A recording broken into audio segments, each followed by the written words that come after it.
पिछला क्लास में हम बात कर रहे थे रेडियो एक्टिव विखंडन के नियम के गणितीय समीकरण। रेडियो एक्टिव विखंडन के नियम के गणितीय समीकरण। तो रेडियो एक्टिव विखंडन के नियम के गणितीय समीकरण हमने बताया था आप लोगों को, और उसके बाद हमने अर्ध आयुकाल की बात की थी। अर्ध आयुकाल बताया था।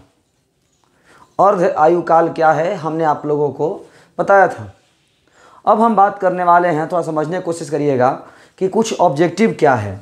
जैसे हम लोग बात करते हैं t इक्वल टू 0.693 बटा में लैम्डा।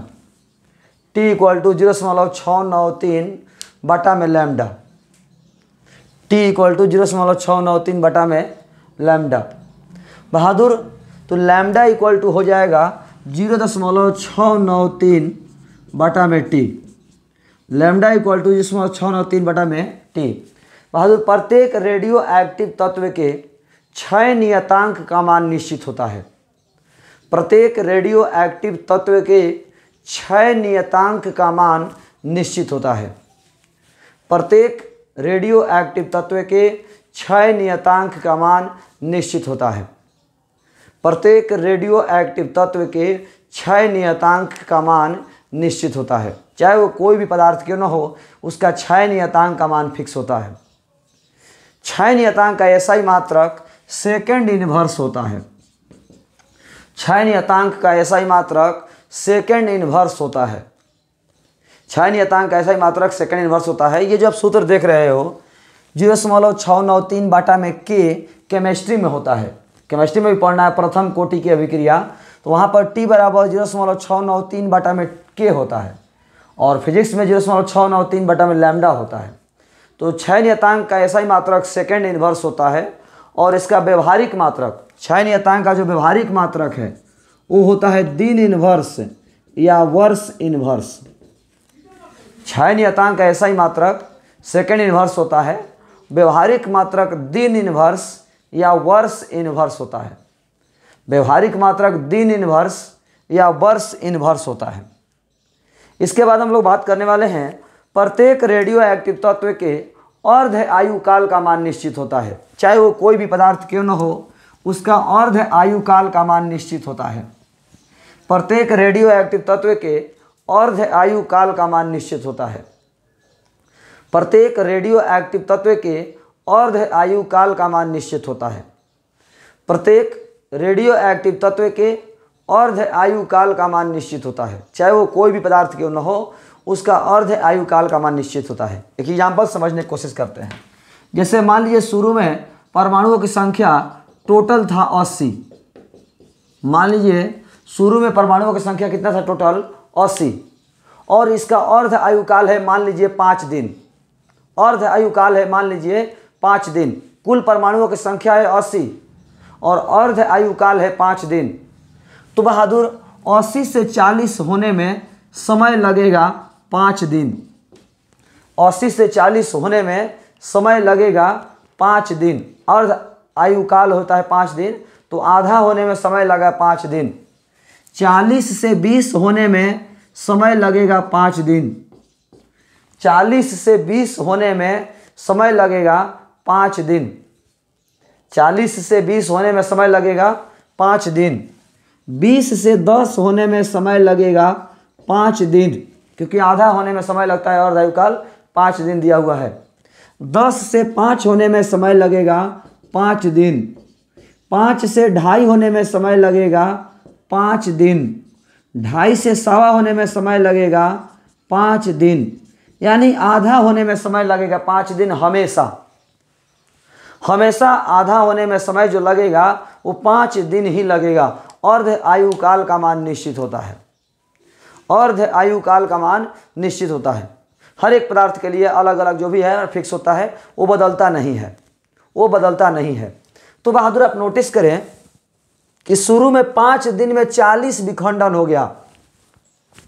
शुरू के 5 दिन में 40 विखंडन हो गया। अगले 5 दिन में 20 विखंडन हुआ। अगले 5 दिन में 10 विखंडन हुआ। अगले 5 दिन में 5 विखंडन हुआ। अगले 5 दिन में 2.5 विखंडन हुआ। यानी जैसे जैसे परमाणुओं की संख्या घट रही है, वैसे वैसे विखंडन की रफ्तार भी घट रही है। शुरू वाला 5 दिन में 40 टूट गया, लेकिन जब परमाणुओं की संख्या कम हो गई तो लास्ट के 5 दिन में हम देख पा रहे हैं कि 1.25 ही टूटा है। यानी जैसे जैसे परमाणुओं की संख्या कम होती है वैसे वैसे विखंडन की रफ्तार भी धीरे धीरे कम होता चला जाता है। जैसे जैसे परमाणुओं की संख्या घटती है वैसे वैसे विखंडन की रफ्तार भी धीरे धीरे कम होता चला जाता है। तो अभी तक आपने जाना कि क्षय नियतांक का मान फिक्स होता है, क्षय नियतांक का एसआई मात्रक सेकंड इन्वर्स होता है, व्यवहारिक मात्रक दिन इन्वर्स या वर्ष इन्वर्स होता है। प्रत्येक रेडियो एक्टिव तत्व के अर्ध आयु काल का मान निश्चित होता है। प्रत्येक रेडियो एक्टिव तत्व के अर्ध आयु काल का मान निश्चित होता है। उसके बाद आपने देखा कि जैसे जैसे हम परमाणुओं की संख्या आधा करते चले जाएंगे समय उतना ही लगेगा, और जैसे जैसे परमाणुओं की संख्या घट रही है वैसे वैसे जो है इसका रफ्तार कम होता चला जा रहा है। क्योंकि शुरू के 5 दिन में 40 टूट गया था और यहाँ पर 5 दिन में 1.25 ही टूटा है। यानी परमाणुओं की संख्या घटती चली गई तो विखंडन का रफ्तार भी धीरे धीरे कम होता चला गया। अब यहाँ पर एक सवाल निकल के आता है, कि कितना समय में ये घटते घटते जीरो हो जाएगा। कितना समय में ये घटते घटते जीरो हो जाएगा। यहाँ पर 5 दिन में 40 हुआ, 5 दिन में 20 हुआ, 5 दिन में 10 हुआ, कितना समय में घटते घटते जीरो हो जाएगा। आखिर ये कितना समय, जैसे 5 10 15 30 दिन समय लगा 1.25 होने में, 80 को 1.25 होने में 30 दिन समय लगा। 80 को 1.25 होने में 30 दिन समय लगा, तो जीरो होने में कितना समय लगेगा। 80 को 1.25 होने में 30 दिन समय लगा, तो जीरो होने में कितना दिन समय लगेगा। तो बहादुर इसका जवाब दे दें हम कि ये जीरो कभी होगा ही नहीं।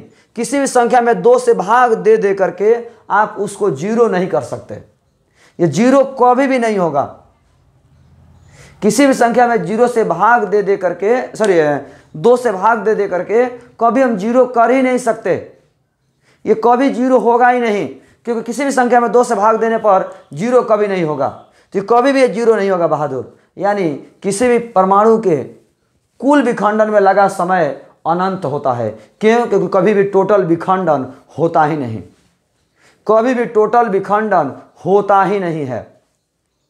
कभी भी टोटल विखंडन नहीं होता है। इसीलिए कह सकते हैं कि कुल परमाणुओं की संख्या को विखंडन में लगा समय अनंत होता है। कुल परमाणुओं के विखंडन में लगा समय अनंत होता है। किसी भी रेडियोएक्टिव पदार्थ के कुल परमाणुओं की संख्या के विखंडन में लगा समय अनंत होता है। किसी भी रेडियोएक्टिव पदार्थ के कुल परमाणुओं की संख्या के विखंडन में लगा समय अनंत होता है। हम आशा करते हैं आपको समझ में आ गया होगा। यहाँ पर एक सवाल पूछता है कि किसी भी परमाणु के कितना समय में 1/8 भाग शेष होगा। किसी भी परमाणु के कितना समय में 1/8 भाग शेष होगा यदि अर्ध आयुकाल 3 दिन है। किसी भी रेडियोएक्टिव तत्व के 1/8 भाग कितना समय में शेष बचेगा। 1/8 भाग कितना समय में शेष बचेगा यदि अर्ध आयुकाल 3 दिन है। कितना समय में परमाणुओं की संख्या 1/8 बचेगा यदि अर्ध आयुकाल 30 दिन है। चलिए समझते हैं बहादुर। मान लीजिए शुरू में कुल परमाणुओं की संख्या 1 है। शुरू में कुल परमाणुओं की संख्या 1 है। मान लीजिए कुल परमाणुओं की संख्या 1 है, तो 3 दिन में आधा हो जाएगा, यानी 1/2 हो जाएगा। अगला 3 दिन में 1/4 हो जाएगा, आधा। अगला 3 दिन में 1/8 हो जाएगा, आधा। यानी कितना समय में 1/8 शेष बचा। कितना समय में 1/8 शेष बचा। शुरू में 1 था और 1/8 कितना समय के बाद बच गया, तो 9 दिन के बाद। 9 दिन के बाद परमाणुओं की संख्या 1/8 बच गई है। 9 दिन के बाद परमाणुओं की संख्या 1/8 बच गई है। यहाँ पर थोड़ा सा हम आपको कन्फ्यूज करने जा रहे हैं। कभी कभी प्रश्न दे देगा, यही प्रश्न घुमा के पूछ रहे हैं। पहले ये प्रश्न है क्या, सुन लीजिए। किसी रेडियोएक्टिव तत्व के अर्ध आयुकाल 3 दिन है। किसी रेडियोएक्टिव तत्व के अर्ध आयुकाल 3 दिन है। कितना समय बाद इसकी कुल परमाणुओं की संख्या का 1/8 भाग शेष बचेगा। कितना समय बाद कुल परमाणुओं की संख्या का 1/8 भाग शेष बचेगा, तो 9 दिन बाद। अब इसी प्रश्न को घुमा के दे रहे हैं हम। 1/8 भाग शेष बचेगा, प्रश्न दिया था। अब घुमा के दे रहे हैं, किसी रेडियो एक्टिव पदार्थ के अर्ध आयुकाल 3 दिन है। किसी रेडियो एक्टिव पदार्थ के अर्ध आयुकाल 3 दिन है। किसी रेडियो एक्टिव पदार्थ के अर्ध आयुकाल 3 दिन है, तो कितने समय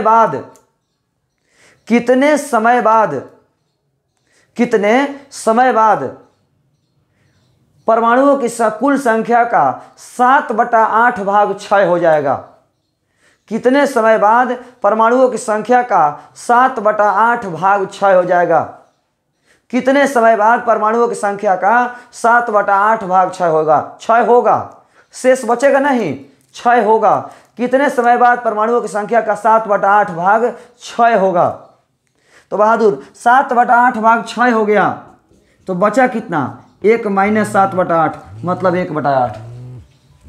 1 - 7/8, 1 - 7/8, 1 - 7/8, तो 1 - 7/8 मतलब 1/8। 1 - 7/8 मतलब 1/8। 7/8 भाग क्षय हो गया, 7/8 भाग क्षय हो गया, तो बचा कितना, तो 1 - 7/8 मतलब 1/8। ये जरूर ध्यान रखिएगा कि ये बचा हुआ मात्रा है, ये बचा हुआ मात्रा। यदि प्रश्न में दे देगा कि कितना समय बाद क्षय हो जाएगा, तो क्षय वाला घटा करके आप ये निकाल लीजिए कि बचेगा कितना।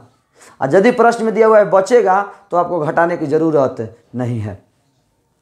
हम आशा करते हैं आप लोगों को समझ में आया होगा। तो अभी तक हमने आपको बताया किसी भी रेडियो एक्टिव पदार्थ के क्षय नियतांक का मान निश्चित होता है।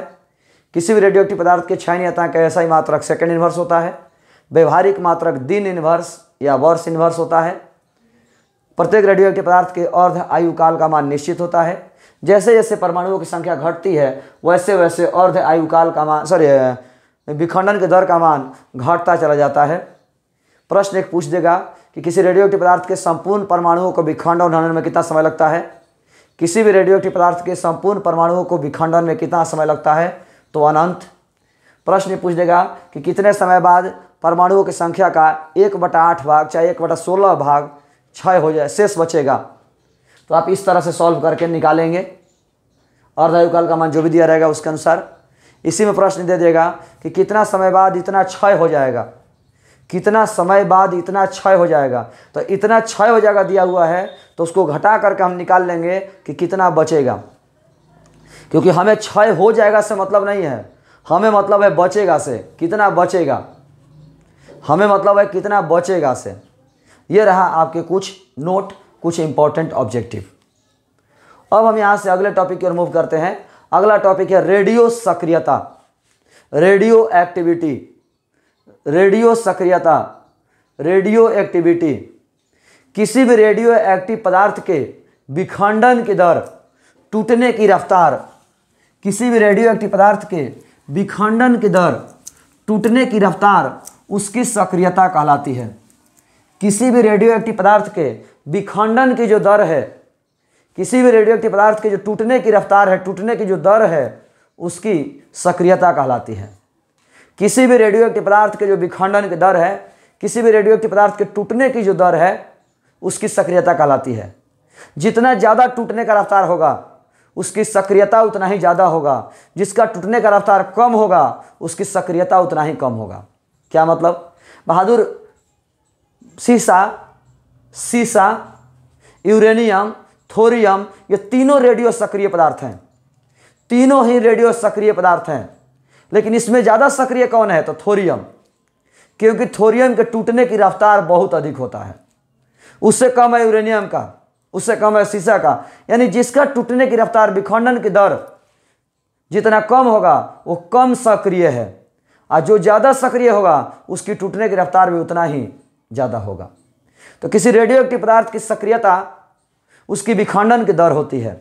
जिसका भी विखंडन की दर जितना अधिक होगा उसके टूटने की रफ्तार उतना ही ज़्यादा होगा, वो ज़्यादा रेडियो सक्रिय होगा। जिसका विखंडन की दर ज़्यादा होगा उसकी रेडियो सक्रियता उतना ही ज़्यादा होगा, और जिसका विखंडन की दर कम होगा उसकी सक्रियता उतना ही कम होगा। रेडियो सक्रियता का SI मात्रक विखंडन पर सेकंड होता है। रेडियो सक्रियता का SI मात्रक विखंडन पर सेकंड होता है। रेडियो सक्रियता का SI मात्रक विखंडन पर सेकंड होता है। रेडियो सक्रियता के कुछ और भी मात्रक हैं, रेडियो सक्रियता के कुछ और भी मात्रक हैं, जैसे बेकुरल। तो एक बेकुरल बराबर 1 विखंडन पर सेकंड, एक बेकुरल बराबर 1 विखंडन पर सेकंड। एक रदरफोर्ड बराबर 10 के पावर 6 विखंडन पर सेकंड, एक रदरफोर्ड बराबर 10 के पावर 6 विखंडन पर सेकंड।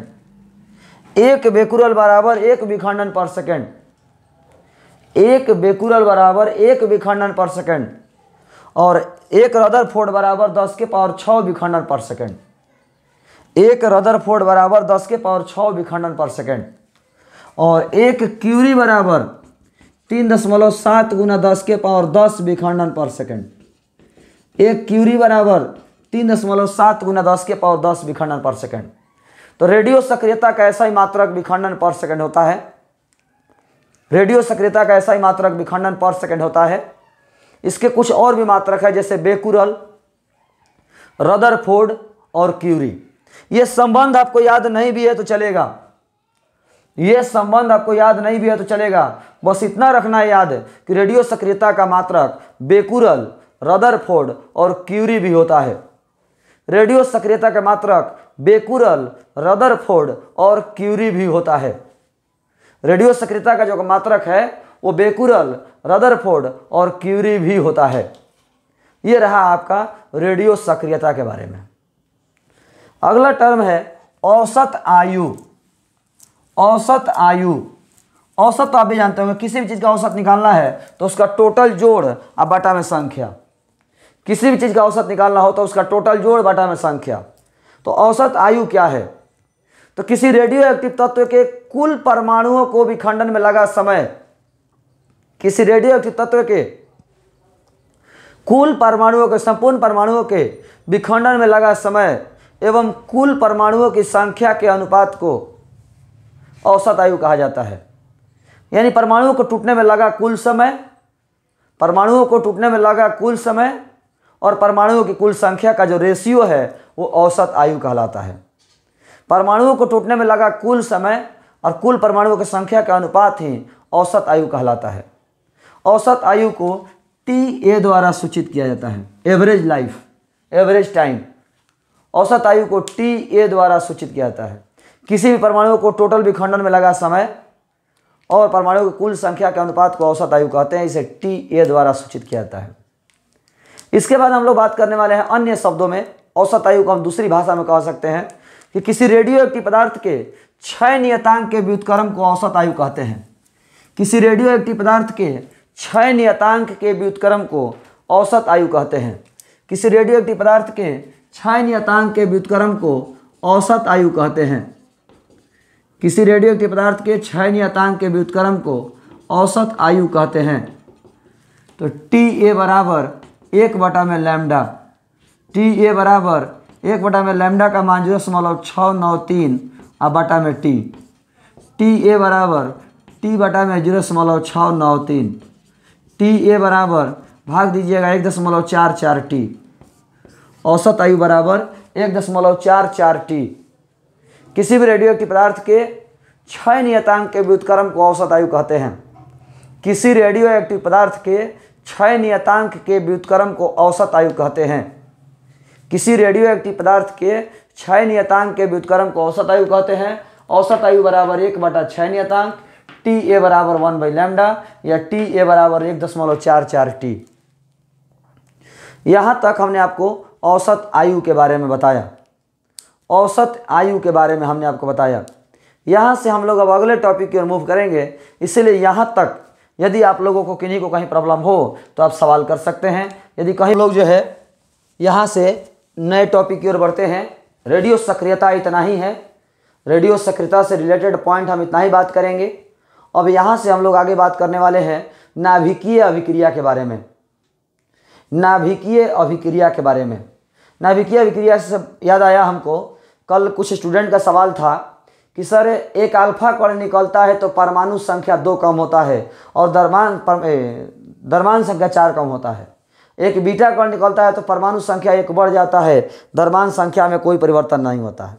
सवाल था कि सर अल्फा कण निकलता है तो ये तो ठीक है, अल्फा कण निकलता है तो ये तो ठीक है कि परमाणु संख्या 2 कम होता है और द्रव्यमान संख्या 4, लेकिन जब एक बीटा कण निकलता है तो परमाणु संख्या 1 बढ़ जाता है। समझ में नहीं आ रहा है, चलिए एक एग्जाम्पल दिखाते हैं, क्लियर हो जाएगा।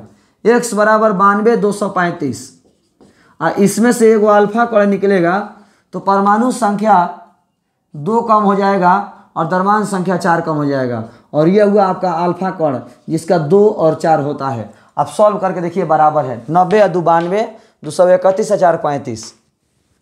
अल्फा कण निकल गया एगो, ये नया तत्व बना प्लस अल्फा कण निकला।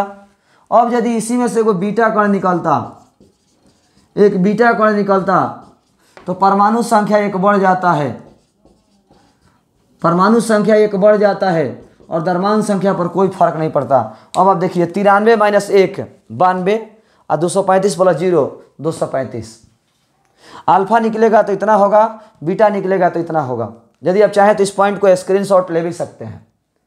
यदि अल्फा निकलेगा तो परमाणु संख्या 2 कम होगा और द्रव्यमान संख्या 4, और जब एक बीटा निकलेगा तो परमाणु संख्या 1 बढ़ जाएगा जबकि द्रव्यमान संख्या में कोई परिवर्तन नहीं होता है। बड़ा ही बेहतरीन लाइन है, बहुत ही बेहतरीन टर्म है। कल हम बताए थे, लेकिन कुछ स्टूडेंट को कन्फ्यूजन था, सवाल पूछ रहे थे तो हमने दोबारा इसमें चर्चा कर दिया। अब हम बात करने वाले हैं, थोड़ा समझने की कोशिश करिएगा, नाभिकीय अभिक्रिया। वह अभिक्रिया जिसमें एक भारी नाभिक, जिसमें एक अस्थायी नाभिक, वह अभिक्रिया जिसमें एक अस्थायी नाभिक अन्य नाभिकों में परिवर्तित हो जाता है। वह अभिक्रिया जिसमें एक अस्थायी नाभिक अन्य नाभिकों में परिवर्तित हो जाता है, नाभिकीय अभिक्रिया कहलाता है। वह अभिक्रिया जिसमें एक अस्थायी नाभिक अन्य नाभिकों में परिवर्तित हो जाता है, वह अभिक्रिया जिसमें एक अस्थायी नाभिक अन्य नाभिकों में परिवर्तित हो जाता है, नाभिकीय अभिक्रिया कहलाता है। नाभिकीय अभिक्रिया में विशाल मात्रा में ऊर्जा उत्पन्न होती है, ऊर्जा मुक्त होती है। नाभिकीय अभिक्रिया में विशाल मात्रा में ऊर्जा मुक्त होती है। नाभिकीय अभिक्रिया में आवेश संरक्षित होता है, ऊर्जा संरक्षित होता है, संवेग संरक्षित होता है और न्यूक्लियनों की संख्या संरक्षित होती है। नाभिकीय अभिक्रिया में आवेश संरक्षित होता है, संवेग संरक्षित होता है, न्यूक्लियनों की संख्या संरक्षित होती है और ऊर्जा संरक्षित होता है। नाभिकीय अभिक्रिया में ऊर्जा संरक्षित होता है, संवेग संरक्षित होता है, आवेश संरक्षित होता है और न्यूक्लियनों की संख्या संरक्षित होती है। एक बार सवाल पूछा था 2019 में कि कौन सा संवेग संरक्षित होता है, रेखीय संवेग की कोणीय संवेग, रेखीय संवेग की कोणीय संवेग। तो हम आपको बता दें बहादुर कि कोणीय संवेग लिखा रहता है ना तो कोणीय संवेग संरक्षित होता है, लेकिन केवल संवेग लिखा है तो जानिए कि रेखीय संवेग। यदि केवल संवेग लिखा है तो समझिए कि रेखीय संवेग, क्योंकि रेखीय वर्ड जल्दी नहीं लिखा जाता। जैसे रेखीय वेग को वेगे लिखते हैं, रैखिक विस्थापन को विस्थापन लिखते हैं, रैखिक त्वरण को त्वरण लिखते हैं। उसी तरह से बहादुर रैखिक कोण को कोण के लिखते हैं, लेकिन यहाँ पर हम कोणीय विस्थापन कहें, कोणीय वेग कहें, कोणीय त्वरण कहें, इसमें कोणीय लगाना जरूरी है। लेकिन रेखीय संवेग, रेखीय वेग, रेखीय त्वरण, रेखीय संवेग, इस समय रेखीय लगाने की जरूरत नहीं है। तो रेखीय संवेग या संवेग बात एक ही है। तो बहादुर कुल मिलाकर नाभिकीय अभिक्रिया में आवेश संरक्षित होता है, न्यूक्लियनों की संख्या संरक्षित होती है, ऊर्जा संरक्षित होता है, संवेग संरक्षित होता है। नाभिकीय अभिक्रिया 2 प्रकार का होता है, एक नाभिकीय विखंडन अभिक्रिया और दूसरा नाभिकीय संलयन अभिक्रिया। एक नाभिकीय विखंडन अभिक्रिया और दूसरा नाभिकीय संलयन अभिक्रिया। नाभिकीय विखंडन अभिक्रिया में जब एक भारी नाभिक पर उच्च ऊर्जा वाले कण से आघात किया जाता है, जब एक भारी नाभिक पर उच्च ऊर्जा वाले कण से आघात किया जाता है, जब एक भारी नाभिक पर उच्च ऊर्जा वाले कण से आघात किया जाता है तो अन्य छोटे छोटे नाभिकों में परिवर्तित हो जाता है। जब एक भारी नाभिक पर उच्च ऊर्जा वाले कण से आघात करते हैं तो अन्य छोटे छोटे नाभिकों में परिवर्तित हो जाता है। इस क्रिया को नाभिकीय विखंडन अभिक्रिया कहते हैं और नाभिकीय विखंडन अभिक्रिया में अधिक मात्रा में ऊर्जा उत्पन्न होती है। नाभिकीय विखंडन अभिक्रिया में अधिक मात्रा में ऊर्जा उत्पन्न होती है। अब हम इसको बैलेंस करें तो बहादुर बेरियम प्लस क्रिप्टन बनता है, बेरियम प्लस क्रिप्टन बनता है। तो बेरियम का होता है 56,141 और क्रिप्टन का होता है 3692 प्लस, बैलेंस करके देखिए तो 92 + 0 92, तो 56 + 36 92, तो ठीक है। 235 है 1 236, 141 92 233, तो इसमें 3 गो न्यूट्रॉन निकलेगा और प्लस ऊर्जा निकलेगा।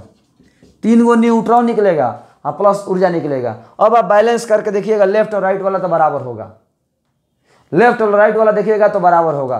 किसी स्टूडेंट का सवाल आता है कि सर कैसे जानेंगे नहीं है कि बेरियम और क्रिप्टन ही बने, यूरेनियम टूटेगा तो बेरियम और क्रिप्टन ही कैसे बनेगा? तो इसका जवाब ले लीजिए बहादुर कि ये जो अभिक्रिया है ये हमने एग्जाम्पल नहीं दिया है, ये अभिक्रिया प्रकृति में होती है, ये अभिक्रिया प्रकृति में होती है जिसको एग्जाम्पल में पढ़ाया गया है। ऐसे ही कोई अपना से कुछ नहीं माना गया है। ऐसा नहीं है कि हम इसको बराबर करने के लिए इसको 57 कर दें, इसको 35 कर दें, बराबर तो हो ही जाएगा। इसको 50 कर दें या इसको जो है 42 कर दें, बराबर तो हो ही जाएगा। यूरेनियम टूटेगा तो बेरियम और क्रिप्टन ही बनता है, दूसरा आप कोई टर्म नहीं बना सकते। अब ऐसा क्यों सर? क्योंकि ये प्रकृति में होता है, ये कोई हम जबरदस्ती नहीं किए एग्जाम्पल में कुछ भी बना दिए, नहीं, ये प्रकृति में होता है। यूरेनियम टूटता है तो बेरियम और क्रिप्टन ही बनता है। ये नाभिकीय विखंडन अभिक्रिया है।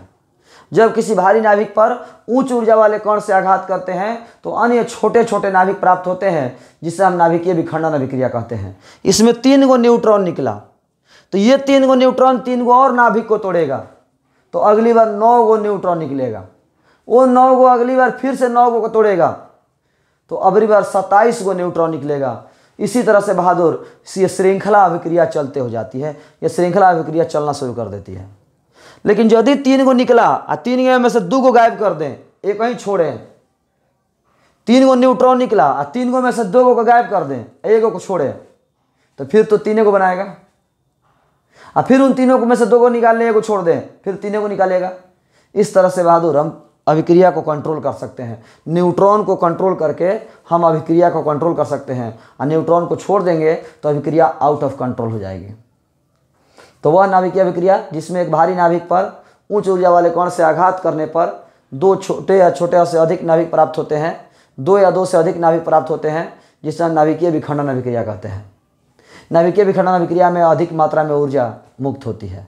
अगला है नाभिकीय संलयन अभिक्रिया। कोई बड़ी बात नहीं है। वह नाभिकीय अभिक्रिया जिसमें 2 या 2 से अधिक छोटे नाभिक मिलकर एक बड़े नाभिक का निर्माण करते हैं। वह नाभिकीय अभिक्रिया जिसमें 2 या 2 से अधिक छोटे नाभिक मिलकर एक बड़े नाभिक का निर्माण करते हैं, नाभिकीय संलयन अभिक्रिया है। वह नाभिकीय अभिक्रिया जिसमें 2 या 2 से अधिक छोटे नाभिक मिलकर बड़े नाभिक का निर्माण करते हैं, नाभिकीय संलयन अभिक्रिया है। नाभिकीय संलयन अभिक्रिया 2 या 2 से अधिक छोटे नाभिक मिल करके बड़े नाभिक का निर्माण करती है, जिसे हम नाभिकीय संलयन अभिक्रिया कहते हैं। 2 या 2 से अधिक छोटे नाभिक मिल करके एक बड़े नाभिक का निर्माण करते हैं, इसी को हम नाभिकीय संलयन अभिक्रिया कहते हैं। नाभिकीय संलयन अभिक्रिया कहते हैं। इसमें नाभिकीय विखंडन अभिक्रिया के तुलना में 1000 गुना अधिक ऊर्जा मुक्त होती है। नाभिकीय विखंडन से 1000 गुना पावरफुल नाभिकीय संलयन में ऊर्जा मुक्त होती है। 1000 गुना पावरफुल नाभिकीय संलयन में ऊर्जा मुक्त होती है। यह रहा नाभिकीय विखंडन और नाभिकीय संलयन के बारे में। बहादुर, परमाणु बम नाभिकीय विखंडन अभिक्रिया पर आधारित है और हाइड्रोजन बम नाभिकीय संलयन अभिक्रिया पर आधारित है। परमाणु बम नाभिकीय विखंडन अभिक्रिया पर आधारित है, हाइड्रोजन बम नाभिकीय संलयन अभिक्रिया पर आधारित है। परमाणु बम नाभिकीय विखंडन अभिक्रिया पर आधारित है और हाइड्रोजन बम नाभिकीय संलयन अभिक्रिया पर आधारित है। हाइड्रोजन बम नाभिकीय संलयन अभिक्रिया पर आधारित है। हाइड्रोजन बम परमाणु बम से 1000 गुना ज़्यादा पावरफुल होता है। हाइड्रोजन बम परमाणु बम से 1000 गुना ज़्यादा पावरफुल होता है। हाइड्रोजन बम परमाणु बम से 1000 गुना ज़्यादा पावरफुल होता है। परमाणु बम में यूरेनियम, प्लूटोनियम और थोरियम का इस्तेमाल किया जाता है। परमाणु बम में यूरेनियम, प्लूटोनियम और थोरियम का इस्तेमाल किया जाता है। परमाणु बम बनाने के लिए यूरेनियम का इस्तेमाल करते हैं, प्लूटोनियम का इस्तेमाल करते हैं, थोरियम का इस्तेमाल करते हैं। सूर्य के अंदर ऊर्जा का स्रोत, सूर्य के अंदर ऊर्जा का स्रोत हीलियम नाभिक का संलयन होता है। सूर्य के अंदर ऊर्जा का जो स्रोत है, सूर्य के अंदर जो ऊर्जा उत्पन्न होती है, इतना सूर्य के अंदर ऊर्जा कहाँ से आती है? तो हीलियम के संलयन से आती है। सूर्य के अंदर ऊर्जा का स्रोत संलयन अभिक्रिया है, जिसमें हीलियम नाभिक का संलयन होता है। सूर्य के अंदर ऊर्जा का स्रोत हीलियम नाभिक का संलयन है, नाभिक का संलयन अभिक्रिया पर ऊर्जा उत्पन्न होती है। आज के इस क्लास में हम इतना ही रन देंगे। अब यदि आप लोगों को किन्हीं को सवाल पूछना है तो सवाल कर सकते हैं। आज के इस क्लास में इतना ही। धन्यवाद।